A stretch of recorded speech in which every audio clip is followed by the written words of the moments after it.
സാധാരണ കണ്ടന്റ് ചെയ്യുന്ന ആൾക്കാർക്ക് കഥ എഴുതാനുള്ള ഒരു കഴിവാണ്. കഥ എഴുതും. ആ. ഞാൻ എഴുതും. എഴുതും. പിന്നെ എന്തെങ്കിലും ഒരു ഐഡിയ പറ. ഞാനൊരു ചെറിയ കഥ പറ. ഒരു ചെറിയ കഥ ഞാൻ എഴുതി വെച്ചിട്ടുണ്ട്. ആ. അതായത് ആ. ഒരു ചെറിയ കാട്. ആ. ഈ ചെറിയ കാട്ടിൽ ഒരു ചെറിയ ആമയും ഒരു ചെറിയ മുയലും ഒരു ചെറിയ ഓട്ട മത്സരം നടത്തി. അങ്ങനെ ഈ ഓട്ട മത്സരത്തിൽ ഈ മുയല് ചെറുതായിട്ടൊന്ന് തോറ്റു. സിനിമയ്ക്ക് ചെറിയ കഥയല്ല, വലിയ കഥയാണ് വേണ്ടത്. വലിയ കഥ വേണം. വലിയ കഥ പിടിച്ചോ. ആ. ഒരു വലിയ കാട്, ഒരു വലിയ ആമയും ഒരു വലിയ മുയലും ഒരു വലിയ ഓട്ട മത്സരം നടത്തി. അപ്പൊ ഈ മുയല് വലുതായിട്ടൊന്ന് തോറ്റുപോയി.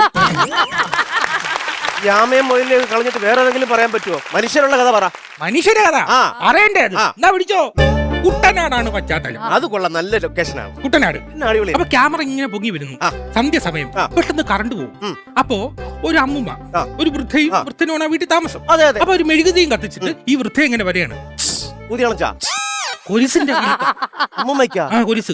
ആ, കിടക്കട്ടെ. എന്നിട്ട് ആ മെഴുകുതിരി കൊണ്ട് ഇങ്ങനെ വരുമ്പോൾ ആ. ആ മെഴുകുതിരിയുടെ അരണ്ട വെട്ടത്തിൽ അവർ കാണുന്നു എന്താണ്? അങ്ങ് അകലെയുള്ള കുറ്റിക്കാട്ടിൽ ആമയുടെ മുയലിന്റെ ഓട്ടം. മൊയിലിനെ കളയാറായില്ലേ? ഓടിക്കോട്ട്. മൊയില് വേണ്ട. വേണ്ട. ആ. അതായത് ഞാനിപ്പം ഒരു സംഭവം പറഞ്ഞുതരാം.